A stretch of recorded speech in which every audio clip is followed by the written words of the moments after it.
3장에서 사도 베드로는 다시 한번 이 편지를 쓰는 목적을 말합니다. 기억나게 하기 위함이다. 무엇을 기억나게 하려 하는 걸까요? 2절 같이 읽어보십시다. 곧 거룩한 선지자들이 예언한 말씀과 주되신 구주께서 너희의 사도들로 말미암아 명하신 것을 기억하게 하려 하노라. 사도가 기억하게 하려는 것은 무엇입니까? 주께서 다시 오신다. 예수님께서 우리 사도행전 1장을 우리 기억하고 있을 겁니다.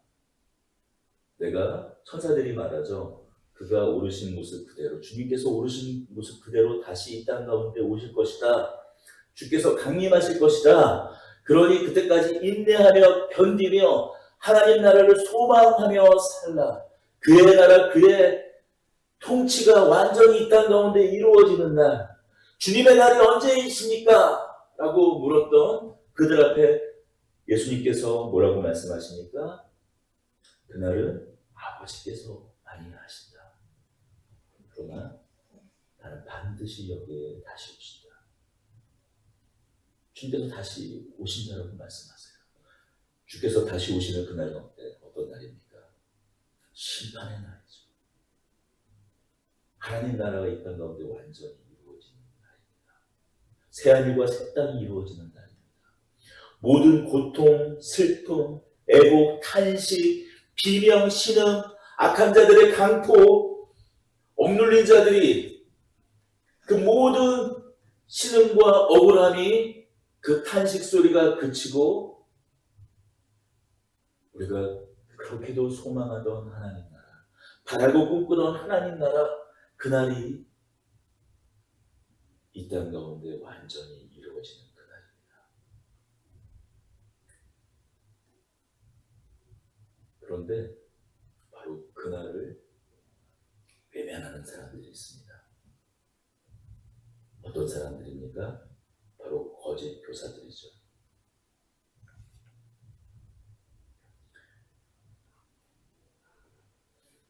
그 거짓 교사들은 어떻습니까? 주께서 다시 오신다는 이 약속을 부정합니다. 조상들이 잔 후에 처음 창조되었을 때와 같이 그냥 이 세상이 그냥 있다는 거예요. 여러분, 그냥 있다. 그냥 뭐죠? 이 세상에는 많은 사건들이 있어요. 이해되지 않는, 설명되지 않은 많은 일들이 있습니다. 가장 쉬운 답변이 무엇이죠? 그냥이에요. 그냥 있다라는 이 말은 어떤 의미일까요? 하나님의 개입, 하나님의 섭리, 그것을 부정합니다. 어떤 사람들의 주장과 같은 주장입니까? 스스로 잡자, 그러하려자, 합치면 자연. 자연주의자들의 주장과 같은 주장이에요.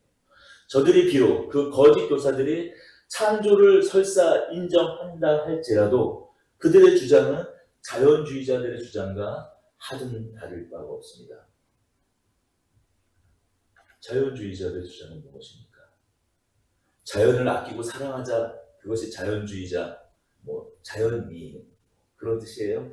자연주의자들의 주장이 그냥 자연을 사랑하자, 아끼자라는 것입니까? 아니에요. 이 세상은 스스로 그렇게 존재했다라는 겁니다. 이 세상은 언제 어느 때인지는 알 수 없지만 그냥 생겨났어. 무엇을 통해요? 우연을 통해서. 설명되지 않은 것, 납득되지 않은 것, 그냥 우연이라고 하면 모든 것이 설명이 되죠. 세상은 우연적으로 이 세상에 생겼기 때문에 앞으로도 지금과 같이 계속 될 것이다. 거기에 어떤 초월적인 존재, 그의 개입, 그분의 인격적인, 그 어떤 초월적인 존재의 인격적인 다스림은 기대할 필요가 없죠. 그러면 오직 무엇만 남게 됩니까? 오늘만 남게 돼요. 오늘 잘 살고, 오늘 만족하고, 행복하고 그런 그뿐입니다. 바로 이 거짓 교사들의 가르침이 그와 같습니다. 설령 그들이 창조를 인정한다고 할지라도 조상들이 장부부터 만물이 그냥 계속 지금까지 계속되고 있지 않지 않냐.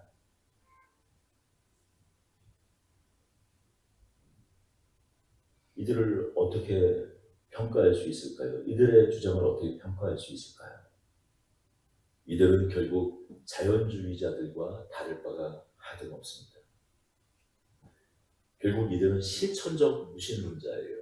신이 있다고 말한다고 할지라도, 이 세상을 하나님이 창조하셨다고 말할지라도 그들의 이은 주장, 세상이 그냥 이렇게 있었다.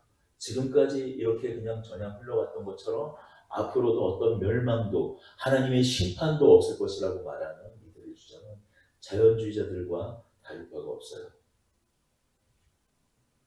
이들이 만약에 창조를 적어도 인정한다면, 이 거짓 교사들이 창조를 조금이라도 인정한다면 여러분 꼭 놓치면 안 될 한 가지 사실이 있습니다.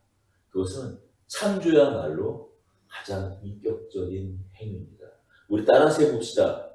창조야말로 가장 인격적인 행위입니다. 사람이 무엇을 만들죠? 볼펜을 만듭니다. 볼펜을 왜 만듭니까?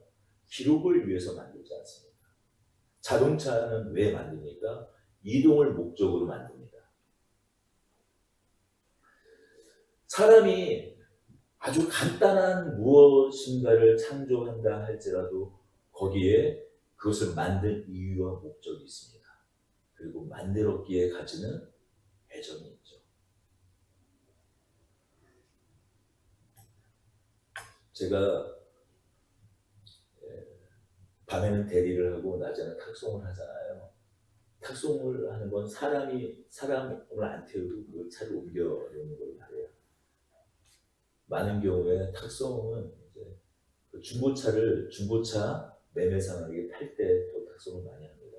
이 차를 뭐 예를 들면 수원에 자동차 큰 매매단지가 있는데 거기에 직접 차를 가져가려면 벌써 반나절, 하루가 다 그 사람이 이제 소비가 되니까 그걸 탁송 기사가 대신해 주는 거예요. 자, 그런데 그 중고차 뭐 상태가 좋은 것도 있지만 상태가 안 좋아서 파는 경우도 있겠죠. 어쨌든 간에 그 차를 팔면서 보내면서 그렇게 아쉬워해요. 심지어는 사진을 찍는 분도 있습니다. 자신과 함께 했던 그 시간을 추억하면서 그렇게 아쉬운 마음으로 보내요. 물론 이제 차를 꼭 이제는 내가 더 이상 차가 필요가 없어져서 차를 파는 경우가 있는 게 아니라 형편이 안 좋아서 이제 파는 경우도 있지 않겠습니까?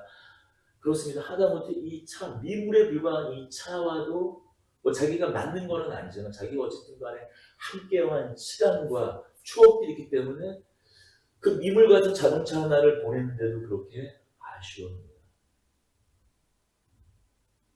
하물며 어떤 초월적인 존재가 이 세상 만물을, 이 우주를, 이 온 세상을 창조했다고 생각해 보십시오. 그 창조한 세상에 적극적인 개입을 하지 않는다고요? 아름답게 계속 지속적으로 가꾸는 행동을 하지 않는다고요? 여러분, 그렇다면 그 초월적인 존재는 인격적인 존재가 아닐 거예요. 여러분, 어떤 한 모순을 여기서 발견할 수 있습니다. 그가 인격적인 존재가 아니라면, 그 초월적인 존재가 인격적인 존재가 아니라면 세상을 과연 창조할까요? 아니, 인격이 없는데 이 세상을 창조할 아무런 이유와 목적과 그 세상에 대한 어떤 책임도, 애정도 없는데, 애정도 가지지 아니할, 아니 그 이유와 존재의 목적도 없을 이 세상을 그냥 그 초월적인 존재가 이 세상을 창조했을 거라고요? 뒷짐지고 그냥 있을 거라고요? 아니, 결코 그럴 수 없어요. 그런 창조주는, 그런 초월자는 생각할 수 없습니다. 왜냐하면 그런 신은 우리에게도 역시 아무 의미가 없기 때문이에요. 아무 의미도, 우리에게 아무 존재 목적도 요구하지 않는 그런 신에게 우리가 어떤 믿음을 가질 것입니까? 그 어떤 충성을 할 것입니까? 그 어떤 인격적인 사랑의 고백을 할 것입니까? 그렇다면 자연주의자들과 똑같이 우리에게 무엇만 남습니까? 오늘만 남는 거예요. 아무런 개입도, 간섭도, 다스림도, 애정도 없는 신에게 나중에 심판이니 그런 것도 생각할 필요가 없어요. 당장 오늘의 나의 만족과 나의 유익, 오늘 본문에서 말하는 자기의 정욕만이 중요하죠. 오늘만을 위해서 사는 거예요. 오늘 나의 만족만을 위해서 사는 겁니다.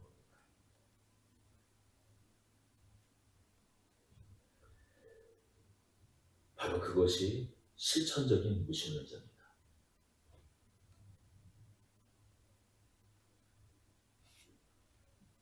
바로 그 증거가 거짓 교사들의 정욕, 탐욕입니다.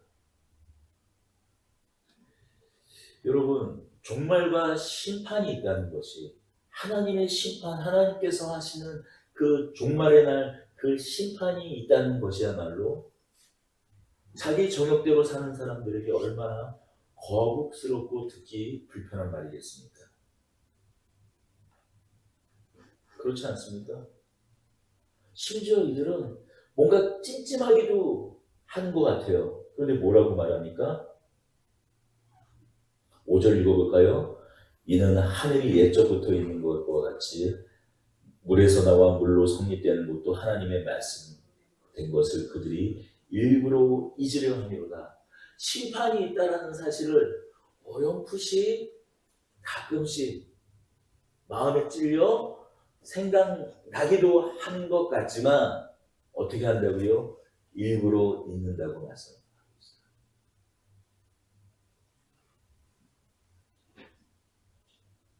더 큰 죄악을 저지르는 거죠. 어쩌면 알면서도 불구하고 당장 오늘의 정욕을 위해 그 심판을 애써 잊는다고 말씀합니다. 자기들만 그렇게 할까요? 아니요. 거짓 교사들은 그런 가르침을 한다고. 남들도 그 죽음과 사망의 울무에 걸려 넘어지게 한다라고 사도 베드로는 말씀하고 있어요. 여러분, 어쩌면 오늘날 이단과 좀 다르지 않나요? 이단들도 종말을 얘기하잖아요.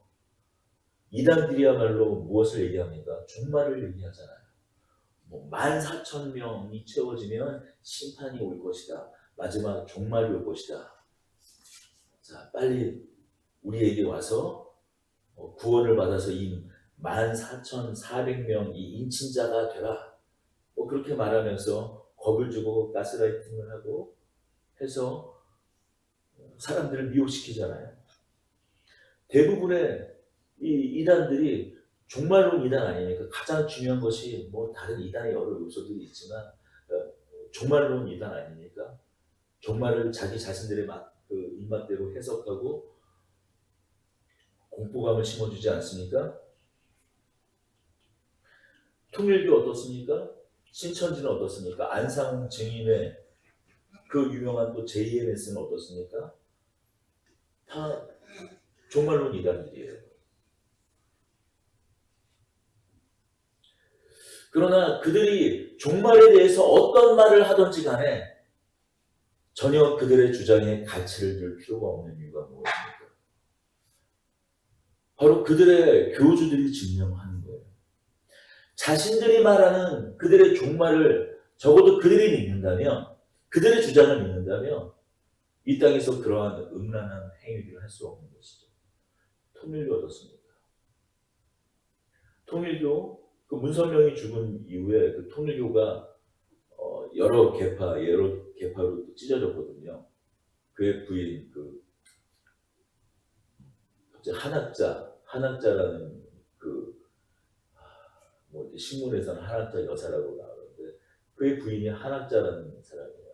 그 한학자가 통일교 그것을 그대로 이어받았고 그의 아마 막내 아들인가 넷째 아들인가가 배다른 넷째 아들을 말합니다. 미국에서 무슨 뭐 가정연합이라고 해가지고 미국에서 신흥종교를 별도로 통일교의 반개 신흥종교를 창설했어요. 예배 때 총을 들고 예배를 드립니다. 자세한 거는 신문에서 찾아보시면 알 테지만 그렇게 개고 갈라진 이유가 무엇입니까? 자식들을 두었는데 다른 부인에게 줬어요. 신천지 이만희는 어떻습니까? JMS는 어떻습니까? 우리가 이제는 하나님의 교회라고 말하는데 좋은 말은 다 갖다 써요. 좋은 말은 통일교, 신천지, 오늘 본문에 나오는 새하늘과 땅 한자로 하면 신천신지 아닙니까? 줄여서 신천지. 하나님의 교회. 우리 이 땅의 모든 교회는 하나님의 주님의 교회가 되어야 되겠죠. 하나님의 교회. 예전에는 안상은 주민이라고 했습니다. 하나같이 공통점이 무엇입니까? 그들 교주들의 음란함이에요. 적어도 자신들이 말하는 종말을 믿는다면 이 땅에서 그러한 음란한 행위들을, 그런 정욕들을 그렇게 서슴없이 범하지 않을 것입니다. 그들의 행동, 그들의 열매가 그들이 주장하는 많은 경우에 전 옛날에 이렇게 생각했어요. 이단들은 확신범이라고. 정말 제일 고도의 가장 완벽한 사기꾼이 어떤 사기꾼이냐면 확신범이거든요. 뭐 물러가는 자동차를 뭐 이렇게 우리 옛날에 대표적인 그 사기꾼들 중에 뭐냐면 유튜브에 지금도 나오더라고요. 공기로 가는 자동차, 물로 가는 자동차라고 할 때 정말 그것이 가능한 걸 정말 자신이 믿는다니까요. 사기를 치는. 그렇게 사기를 쳐야 그런 확신범이 아니면 상대방을 사기를 못 쳐요.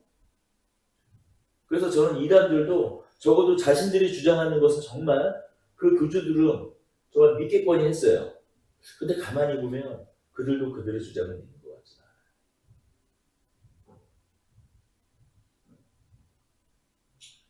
예전에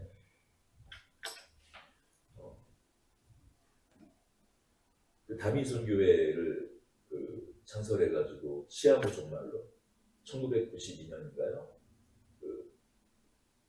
주장했던 이제 그 사람이 이제 너무 이제 오래돼서 기억은 안 납니다만 결국에 구속이 됐어요. 근데 이 종교적인 주장들이 잘못된 뭐 사람을 미혹하더라도 법적인 막 그런 것들이 부족하기 때문에 구속하기가 쉽지 않아요. 징역을 보내니까. 근데 이 징역을 보냈던 가장 중요했던 이유가 뭐냐면 그가 시한부 종말로 1992년 그가 얘기했던 12월 며칠이었던 것 같아요. 12월 10일인가 그랬을 겁니다. 그날 휴고가 일어나지 않았던 것 그것만으로는 그를 뭐 벌하기가 힘든 거예요. 많은 사람들이 그것 때문에 집 팔고 땅 팔고 했다고 하더라도 많은 근저적인 손실이 있었다고 하더라도 그를 구속시키기가 쉽지가 않은 거예요. 그를 어떻게 구속시켰느냐? 그가 그 주장을 했음에도 불구하고 그의 그 근거에 뭐 미국 채권, 달러 예를 들어서 1995년이 만기가 되는 뭐 예금 증서, 적금 그런 게 들어져 있는 거예요. 그걸 근거로 그를 구속시켰습니다. 거짓말했다라는 증거로. 뭐예요? 그러니까 하다못해 쉽게 얘기하면 그들은 사기꾼만도 못한 거예요. 정말 사기를 잘 치는 사람들은 확신범이 되니까요. 그걸 믿는다니까요. 하지만 종말을 놓고 사기를 치는데도 자기 자신들도 믿지를 않는 거예요. 그 증거가 음란이요 탐욕인 겁니다. 자, 여러분 그렇다면 주의 강림하실 때, 주께서 다시 오실 때, 우리의 사랑하는 주님께서 그 오르신 모습 그대로 이 땅 가운데 다시 오실 때 심판이 있을 것이라는 가장 큰 증거는 무엇일까요? 여러분 그것은 하나님께서 이미 하신 과거의 행동이야말로 미래에 하실 일에 대한 가장 큰 보증이요 약속이 됩니다. 우리 5절에서 7절을 읽어봅시다. 이는 하늘이 옛적부터 있는 것과 땅이 물에서 나와 물로 성립된 것도 하나님의 말씀으로 된 것을 그들이 일부러 잊으려 함이로다. 이로 말미암아 그때 세상은 물이 넘침으로 멸망하였을 때. 사도 베드로는 태초에 하나님께서 세상을 창조하실 때를 기억해 보라라고 말씀하세요. 창세기 1장 1절과 2절은 이렇게 시작합니다. 태초에 하나님이 천지를 창조하시니라. 땅이 혼돈하고 공허하며 흑암이 깊음 위에 있고 하나님의 영은 수면 위에 운행하시니라로 시작이 됩니다. 하나님의 창조의 핵심은 질서였어요. 그 질서 중에 가장 중요한 것 한 가지가 무엇입니까? 물의 경계를 지으신 것입니다. 하늘 위의 궁창과 땅 아래의 궁창을 나누셨어요. 네, 다시 궁창 위의 물과 궁창 아래의 물을 구분하셨습니다. 네, 제가 궁창 위의 물과 궁창 아래의 물을 정하셨습니다.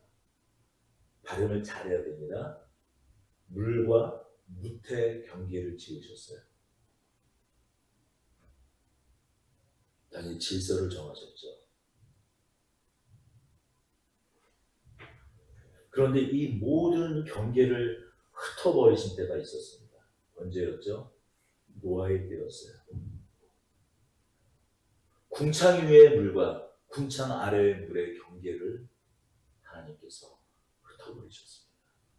물과 뭇의 경계를 흩어버리셨어요. 그러자 어떤 일이 일어납니까? 온 세상이 가장 높은 산마저도 잠기는 일이 일어났었죠. 하나님께서는 노아의 때에 이미 세상을 심판하셨습니다. 우리 7절을 이제 읽어볼까요? 이제 하늘과 땅은 그 동일한 말씀으로 불사르기 위하여 보호하신 바 되어 경건하지 아니한 사람들의 심판과 멸망의 날까지 보존하여 두신 것이라. 하나님께서 물로 심판하신 다음 무지개를 하늘에 띄우시면서 뭐라고 약속하셨죠? 이제 다시는 물로 심판하지 않으신다. 어떻게 심판하신다는 말씀입니까? 물로 심판하지는 않으시구나. 하나님께서 하나님의 날, 그날은 불로 심판하실 것을 말씀하는 겁니다. 그 그림자의 예표가 무엇입니까? 소돔과 고모라입니다.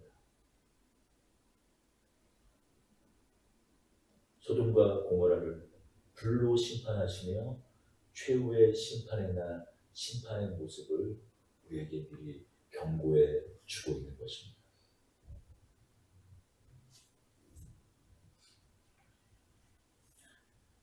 동일한 약속의 말씀으로 심판하실 것입니다. 여기에 다시 한번 반기를 들을 수 있습니다. 그렇다면 왜 속히 오신다고 하면서 아직까지 오시지 않느냐라고 반문할 수 있을 겁니다. 베드로는 그것이야말로 하나님의 은혜라고 말씀합니다. 8절과 9절을 읽어보십시다. 사랑하는 자들아, 주께는 하루가 천년 같고 천년이 하루 같다는 이 한 가지를 잊지 말라. 주의 약속은 어떤 이들이 더디다고 생각하는 것 같이 더딘 것이 아니라 오직 주께서는 너희를 대하여 오래 참으사 아무도 멸망하지 아니하고 다 회개하기에 이르기를 원하십니다. 어떤 사람은 그래서 이 천년이 하루 같고 하루가 천년 같다, 그래서 창조의 하루가 천년이다 그렇게 계산하고, 이것을 계산하게 하려고 사도 바울이 이 말씀을 하는 것이 아닙니다. 하나님이 얼마나 오래 참으시는 하나님이신지, 하나님의 은혜, 하나님께서 얼마나 우리를 사랑하시는지, 하나님께서 단 한 사람이라도 구원하시기 위하여 얼마나 오래 기다리고 참으시는지, 하나님의 그 사랑과 은혜와 그 넉넉함을 표현하기 위한 말씀이죠.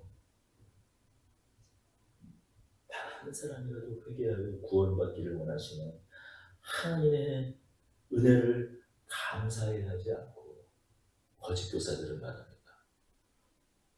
nothing. 아무 일도 없었잖아. 그동안 아무 일도 없었잖아. 오늘도 마찬가지죠. 오늘날도 2000년 동안 아무 일도 없었잖아. 그러니 이렇듯 앞으로 2000년, 다시 또 2000년,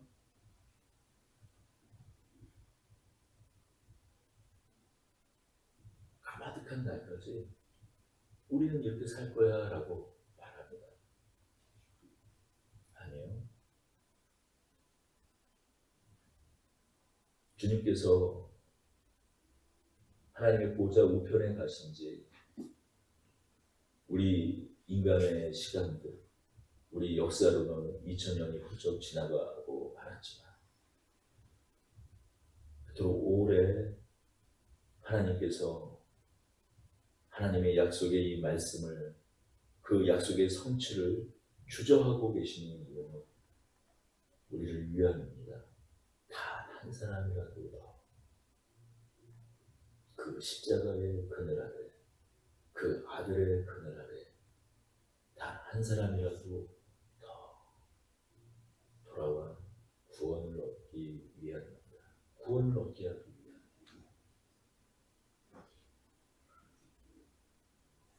그러니 하나님의 사랑을, 하나님의 그 애타게 기다리는 마음을 조롱하지 말라. 주의 날이 오지 않는다. 그런 일은 없을 거야 라고 말하는 사람, 어떤 사람들입니까? 실상 하나님도 믿지 않고 하나님을 멸시하고 조롱하는 겁니다. 그러니 그들에게 남는 것은, 그들을 기다리고 있는 것은 심판과 멸망뿐이죠. 사도 베드로는 마지막으로 이렇게 권면하고 결론을 냈습니다. 사도 바울이 우리에게 권면하는 것은 이렇습니다. 첫째로, 그러니 하나님의 날이 임하기를 바라보며 간절히 사모하라는 거예요. 12절, 하나님의 날이 임하기를 바라보고 간절히 사모하라. 그날에 하늘이 불에 타서 풀어지고 물질이 뜨거운 불에 녹아지려니와. 13절입니다. 우리는 그의 약속대로 의가 있는 곳에 새하늘과 새 땅을 바라보도다. 신자는 어떤 사람들입니까? 천년이 하루 같고 하루가 천년 같은 하나님의 시간 개념을 가져서 그런 오랜 시간 가운데서도, 오랜 기다림 가운데서도 임박하듯 마치 도둑처럼 임하는 그 약속의 날, 재림의 날, 그날을 기다리고 사모하는 사람들이야말로 신자라는 거예요. 그렇습니다. 신자, 그들은 누구인가? 약속을 기다리고 바라며 사모하는 사람들, 바로 그런 사람들이 신자입니다. 여러분, 종말은 단순히 심판의 날이 아닙니다. 왜 그토록 마지막 심판의 날, 두려운 날인데 오늘 이거 좀 많이 이거 참혹한 말 아니에요? 물질이 10절 한번 11절 읽어보십시오. 그러나 주의 날이 도둑과 같이 오리니 그날에는 하늘이 큰 소리로 떠나가고 물질이 뜨거운 불에 풀어지고 땅과 그 중에는 모든 일이 드러나리라. 이 모든 것이 이렇게 풀어지니 모든 것이 다 풀어진대요. 녹아 없어진대요. 얼마나 끔찍합니까? 심판의 날의 모습을 이렇게 구체적으로 묘사하고 있어요.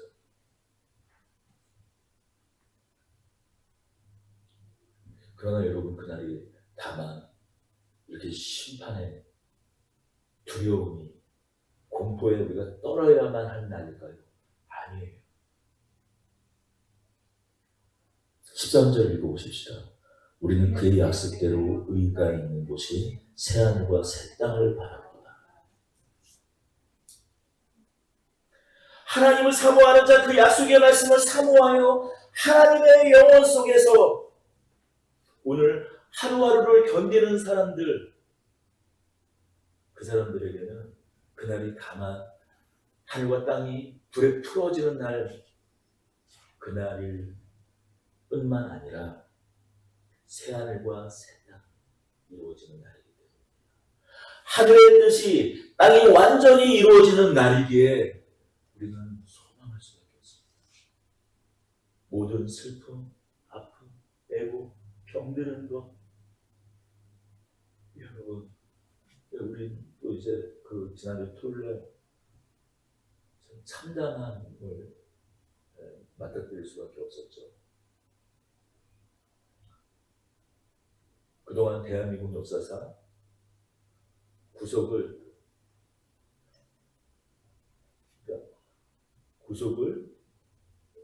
이제 취소해야 되는 이유를 뭐 카운팅할 때 시간으로 그 날을 계산했던 적이 역사 이래로 우리나라 법이 만들어진 예로 단 한 번도 없었는데 윤석열에게는 그것을 시간을 적용해서 구속이 취소가 됐어요. 그리고 단 한 번도 구속을 취소하는 것에 대해서 항고를 하지 않은 적이 없는데 항고를 하지 않았습니다. 하다못해 이 세상을 바로잡는, 이 세상을 공평과 정의로 바로잡는 것 하나가 이 세상을 이 작은 땅덩어리 하나 있는 것에, 이 작은 땅덩어리 하나에 법과 질서, 그 헌법이 제대로 작동하는 세상을 만드는 것이 이렇게 지난한 일일진데, 이렇게 숨이 컥컥 막힌 일일진데, 그리고 우리는 우리 힘으로 이렇게 하나 무엇을 바로잡는 것이 힘들어요. 하나님은 그러나 얼마든지 바로 리셋을 할 수 있어요. 언제든지 리셋을 할 수 있는 거예요. 그러나 앞서 말씀드린 대로 하나님은 인격적으로 보십니다. 오래 참으시는 분이세요. 그러나 오래 있지 않아야 할 것 당연하지. 그날이 언제인지 모르지만 하늘과 땅이 풀어져서 이 땅의 모든 악한 것들, 강포한 것들, 자기를 중심으로 하여 모든 것을 앗아가는 그 탐욕을, 그 죄의 뿌리를 하나님은 반드시 심판하실 것입니다. 그가 누가 됐던, 어떤 제도가 되었던, 그날엔 오직 하나님의 통치만 이 땅 가운데 온전히 설 것입니다. 언제요? 하늘과 땅이 풀어지는 그날, 주의 강림하시는 그날, 새하늘과 새 땅이 이 땅 가운데 이루어지는 날, 하늘의 뜻이 이 땅 가운데 이루어지는 바로 그날, 하나님 나라가 이 땅 가운데 완전하게 성취되고 이루어지는 그날, 바로 그날이 이루어질 것입니다. 그러니 우리는 그날을 사모하고 바라보는 사람들입니다. 두 번째로 사도 바울은 신자들에게 그날을 사모하고 기다리라고 말씀하며, 이제 두 번째로 베드로는 우리에게 온전케 될 것을 성도들에게 요청합니다. 14절을 읽어보십시다. 그러므로 사랑하는 자들아, 너희가 이것을 바라보나니 주 앞에 정도 없고 흔도 없이 평강 가운데서 나타나기를 힘쓰라. 예수님께서도 우리에게 이런 말씀을 하셨어요. 마태복음 5장 48절에서 말씀하십니다. 하늘에 계신 너희 아버지의 온전하심과 같이 너희도 온전하라. 오늘날 교회의 메시지가 이 세상이 팍팍하긴 합니다. 정말 살기가 힘들어요. 그러다 보니 어떤 메시지가 많습니까?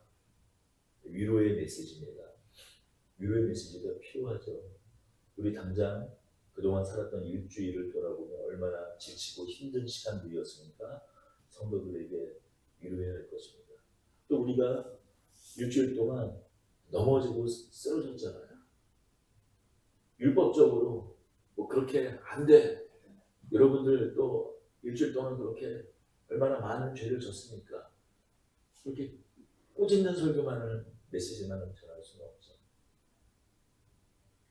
그래도 주님께서 기다리시니 일어나십시다. 그렇게 위로와 소망을 주어야 할 거예요. 그러나 분명한 것은 주님께서 우리에게 말씀하세요. 하늘에 계신 너희 아버지의 온전함 같이 너희도 온전하라.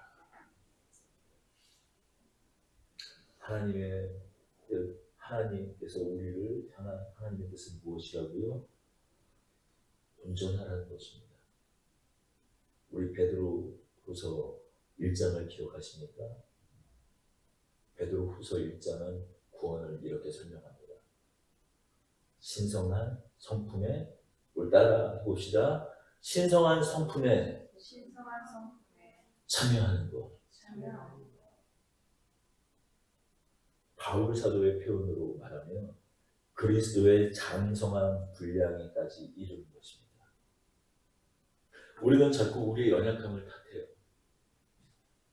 그래서 자주 하는 얘기가 뭐죠? 마음은 원이로되 우리 뭐라고 하나 갑자기 마음은 원이로되 우리 육체가 연약하다는 거 아니에요. 내 마음은 그렇지만 아니요. 성경은 말합니다. 마음이 가는 곳에 내 몸도 있다고요.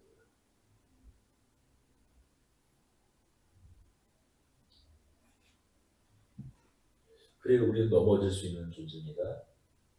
그러나 우리가 오늘 사도 바울의 말씀과 같이 그러므로 사랑하는 자들아 너희가 이것을 바라보나니 주 앞에 점도 없고 흠도 없이 평강 가운데 나타나기를 힘쓰라. 그냥 매일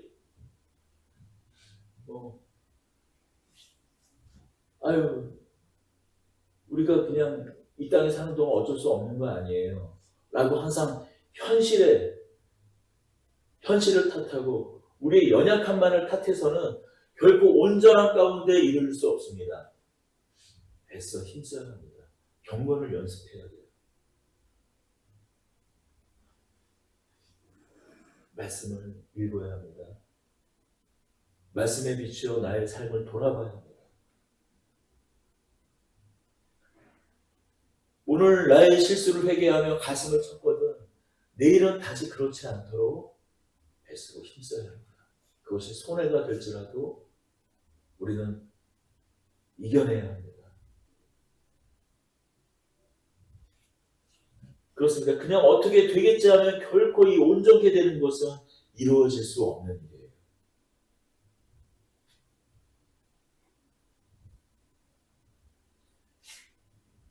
베드로는 마지막으로 겸손함으로 진리를 알아가라고 말합니다. 15절부터 마지막 절까지 읽도록 하겠습니다. 또 우리 주의 오래 참으심이 구원이 된 줄로 여기라.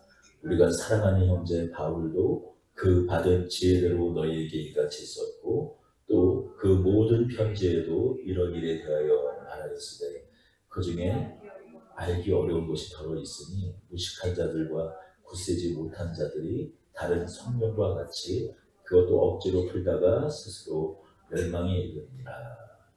그러므로 사랑하는 자들아 너희가 이것을 모업한 자들의 미혹에 이끌려 너희가 굳센 데서 떨어질까 삼가라. 오직 우리 주 곧 구주 예수 그리스도의 은혜와 그를 아는 지식에서 자라 영광이 이제와 영원한 날까지 그에게 있을지니라. 아멘. 2000년 전 사도 베드로가 이 편지를 쓸 때부터 지금까지 미혹한 자들의 공통점은 무엇입니까? 성경을 가지고 우리를 미혹해요. 성경을 가지고. 항상 성경입니다. 다른 무엇으로 유혹하지 않습니다. 얼마 전에 수원역을 갈 일이 있어서 수원역을 여기에 이제 내려서 그 환승 버스, 그 환승센터라고 있잖아요. 거기로 이제 걸어가는데 어떤 정장을 잘 차려입은 남자 두 분이 저를 붙잡고 이렇게 얘기하더라고요. 혹시 6월절에 대해서 알고 계십니까? 얼마나 뜬금없어요. 아니, 저는 알죠. 더군다나 목사니까 알죠. 그런데 갑자기 지나가는데 뜬금없이 완전 뜬금포 아니에요. 유월절에 대하여 아시니까. 그러면 뭐 아예 기독교나 이 뭐 하다못해 교회에 대한 기독교에 대한 뭐 전혀 정보가 없는 사람은 이건 뭐니? 뭐 그게 혹시 이렇게 궁금할 수 있을 것 같아요. 유월절이 이게 뭐죠? 라고 물어본 사람이 있을 테고. 믿는 사람이면은 도대체 유월절에 대해서 뭘 말하려고 하는가 이렇게 뭐 말하려는 사람도 뭐 물어보고 한번 대화를 나누려는 사람도 있을지 모르겠어요. 저는 딱 듣는 순간에 아 이거 하나님의 교회구나 하고 제가 좀 못됐어요. 그래서 항상 그걸 하고 싶었어요. 아 유월절은 됐고 아니 당신네 그 안상홍은 국수 먹고 죽었다며요. 도대체 그럼 어떻게 된 일입니까? 라고 이렇게 한번 꼭 따져 묻고 싶었는데 항상 그때마다 바빠서 그거를 못하고 제가 항상 이렇게 지나고 가는 게 항상 이 한이 됩니다. 근데 꼭 할 거예요, 제가 그거. 뭐예요? 6월절은 어떤 날입니까? 예수님께서 오신 예표와 같은 날이죠. 6월절 날 어린 양이 여린 양을 잡았듯이 6월절 그날 예수님께서 마치 그날 희생되는 그날 제물로 바쳐지는 어린 양과 같이 예수님이 십자가에 우리를 위하여 달리시고 죽으셨죠. 문선주에 발라진 그 피와 같이 예수님께서 우리를 입히셔서 죽음과 사망이 우리를 비견하게 되었습니다. 예수님께서 그 성취죠. 그런데 안상홍 증인의 그 하나님의 교회는 뭐라고 말합니까? 성경에 6월절이 있지 않으면서 부활절에는 안중도 없이 6월절을 가장 중요한 절기로 지켜요. 안상홍 증인의 문제를 지금 다 여러분에게 전하는 시간은 아니니까 이쯤 하겠습니다. 그렇습니다. 이단들은 항상 성경 가지고 그 빈틈을 비집고 우리에게 들어와요. 우리를 미혹하려고 합니다. 그래서 말하는 겁니다. 베드로의 마지막 권면은 진리의 하나님을 아는 지식, 예수 그리스도 그 아들을 아는 지식에 자라가라는 겁니다. 거기에 한 가지 덧붙여 이렇게 말하죠. 사도 바울의 편지 15절입니다. 우리가 사랑하는 형제 바울도 그 받은 지혜대로 너희에게 이같이 썼고 또 그 모든 편지에도 이런 일에 관하여 말하였을 때 그 중에 알기 어려운 것이 더러 있으니 무식한 자들과 구세지 못한 자들이 다른 성경과 같이 그것도 억지로 풀다가 스스로 멸망에 이르느니라. 그러니 사도 바울의 사도 시대 아직 사도 시대 그때 베드로가 죽기 사도 베드로가 죽기 전에 이미 누구의 편지요? 사도 바울의 편지가 다른 성경과 같이 풀었다는 말은 뭐예요? 다른 성경과 같은 권위로 사도 바울의 편지가 읽어졌다는 거예요. 주목하십시오. 자, 주목하세요. 그러니 어떤 사람들은 이런 주장을 하는 분들이 있어요. 특히 카톨릭이 이런 주장을 하는데 이 정경을 확정한 게 신구약 성경을 다 이제 정경으로 확정한 게 우리가 있는 정경을 확정한 게 약 서기 한 300년대 가량이거든요. 근데 그것을 누가 정했습니까? 교회가 정했다라는 거예요. 그래서 교회의 권위가 성경의 권위보다 높아요. 성경을 해석하는 그 권위인 교회가 성경보다 높다고 얘기해요. 그러나 그렇지 않다라는 겁니다.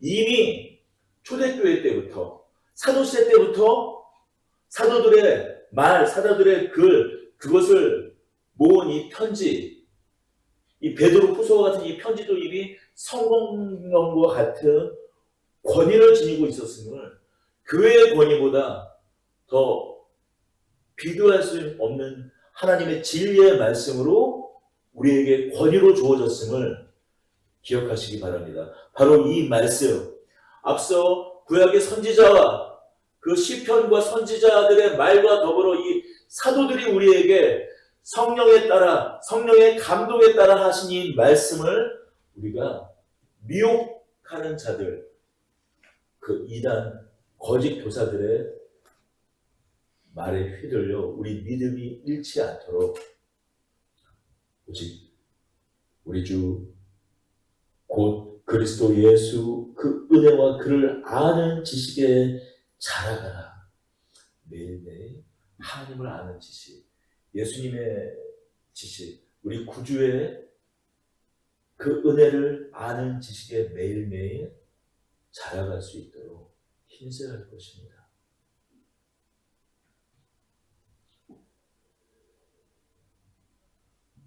바라기는 우리 더드립교회 성도들 모두 하나님의 진리 안에서 겸손한 마음으로 이 약속의 말씀을 바라며 그날을 기다리는 거룩한 주님의 사람이 되는 저와 여러분들이 되기를 축원합니다. 하나님,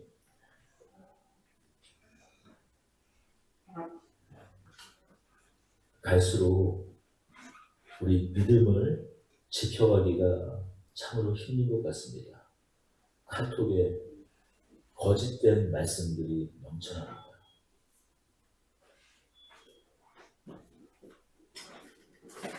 이곳저곳 눈에 띄는 SNS, 메신저, 미디어들마다 우리의 믿음을 흔드는 것들이 넘쳐납니다.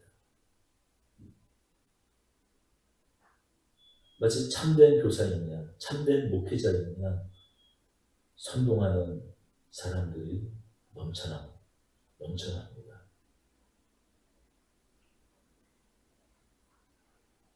어떻게 우리의 마음을 지킬 수 있을 건지 점점 어려워만 가는 것이 오늘날의 현실입니다.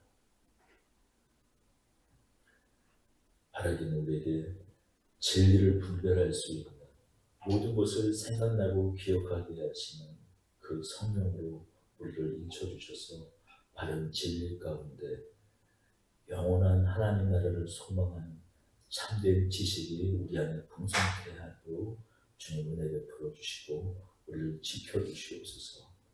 우리 주 예수 그리스도의 이름으로 기도드립니다. 아멘.